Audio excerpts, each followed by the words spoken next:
Hi guys, it's me, back for another video. Today I wanted to talk about something that's probably on a lot of people's minds at the minute. I wanted to discuss ways of how people can get through the lockdown and having to be inside all the time. As most people can understand, it's a very difficult time to be away from family and friends, and every time someone coughs we get scared, but there is ways to minimize the stress of the situation. As someone who hasn't really ever had a social life, it's probably easier for me to deal with being inside all the time than it would be for other people who go out a lot and do a lot of stuff constantly. But I wanted to talk about ways that we can de-stress and activities or hobbies we can take up to kind of pass the time. One of my all-time favourite hobbies, of course, is probably reading and anything to do with books. I feel like at this time in the world, it's probably a really good idea to put yourself into another world by reading a book. And maybe you've never read a book before, but that's okay, because it's probably it could be a good time to start now. Also watching that TV series you never read, or doing the odd jobs you never got around to, like gardening or DIYs or any sort of arts and crafts. I know a lot of people probably take up stuff like colouring, or if you have kids, you'll be doing it with them. And of course, if you're working from home or doing schoolwork and college at home, that can also be stressful, as I have found out doing my college work at home. And of course, there's no easy way to deal with it because it's just what everyone's doing at the minute. But try not to put too much pressure on yourself when you look at all the stuff you have to do, because at the end of the day, like if you're doing exams, or we're going to do exams in the summer, it's probably kind of a relief but also a curse, because a lot of people will have spent ages revising and trying to get all the information down for them to not have to do exams is a bit of a relief, but then also an annoyance, because I remember when I was doing my GCSEs, like the amount of work I had to put in. If someone had turned around to me and gone, well, no, you can't do it now, I would have definitely been more than a little infuriated, because it's like how many years that builds up to this for something like this to come around, and then people aren't allowed to do their exams, and it's up to the teachers to mark it, which is also a stressful thing, because how reliable is that marking? But I went on a tangent then. Listening to music is a really good pastime. I found that the happier songs are a lot better. Make a group chat with your friends or your colleagues or people you go to school or college with to keep in contact with people, so you're not, especially if you're in lockdown with family, it can get a bit stressful at times with constantly only seeing a couple of people a day, whereas before the COVID-19 outbreak, everyone was going out and doing stuff and meeting and seeing different people, which can be a really difficult thing to adapt to if, like I said earlier, you're not used to staying inside. So, suppose socially it's more of an impact than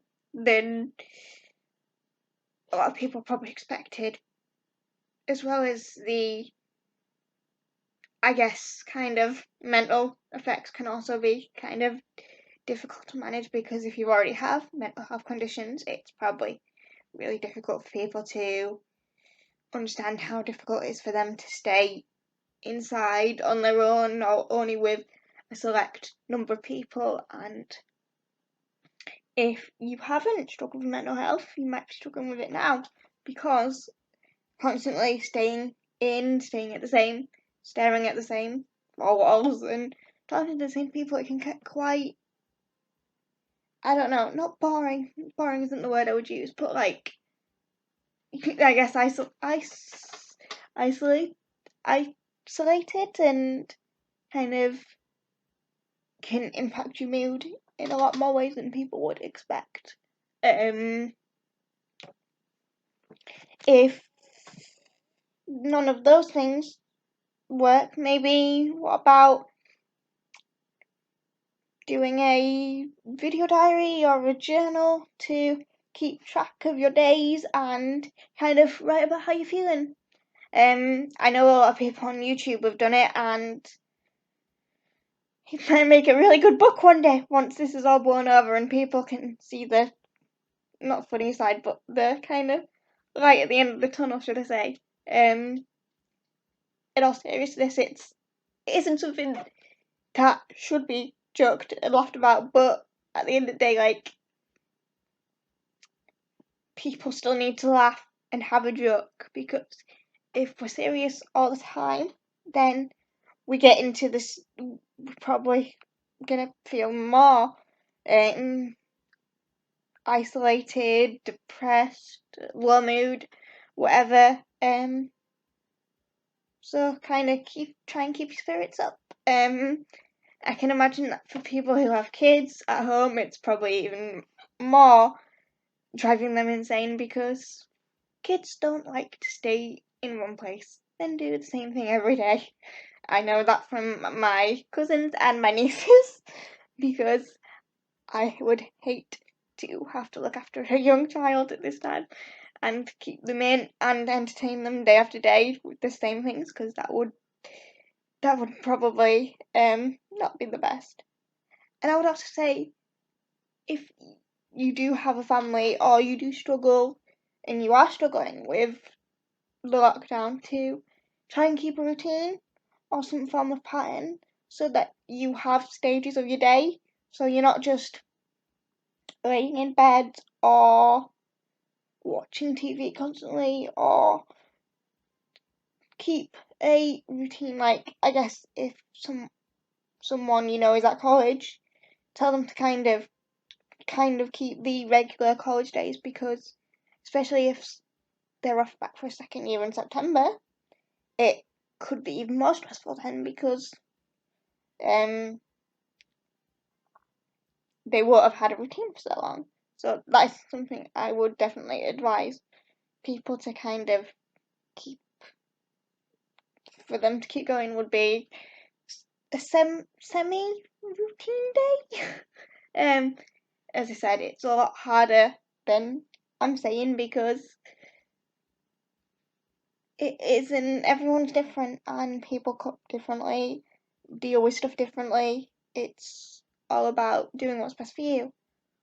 But recently, like, the thing that has been affected me mostly is seeing stuff on social media, especially like all the people that were in London in like the parks and stuff. Just stay home and stay safe, because it's not just the people around you that you could be affecting. You are also making life harder for the NHS and key workers and everyone who is still having to work, because when people go out and about with God knows whoever, wherever, you're just increasing the likelihood that it will spread. And I know in Yorkshire and surrounding areas, it's been a bit more of a thingy with news articles about the increase of cases that they've had, which is stressful. But I couldn't also imagine myself being in a city and seeing people still go out and act like nothing's wrong, because, as I said, the NHS are doing such an amazing job, but they don't need the extra cases and the extra weight load, so just stay home, stay safe, and exercise in the garden, and workout videos on YouTube instead of going into a massive park where there's loads of people already. Just do the thing that everyone is telling you to do and stay home and stay safe. Enough of my rant. Another thing that people could do is start YouTube channels and do cooking and baking and advice videos and everything like this, because it's such at this time it's such a wonderful thing to be able to do, to share your experiences and share what you love and share hobbies and everything in between, because it unites people when we're all feeling a bit down in the dumps, and brings people together that maybe haven't been brought together before. It's all about keeping connections but also keeping safe, and I think that's a very important message to bring across to people. Is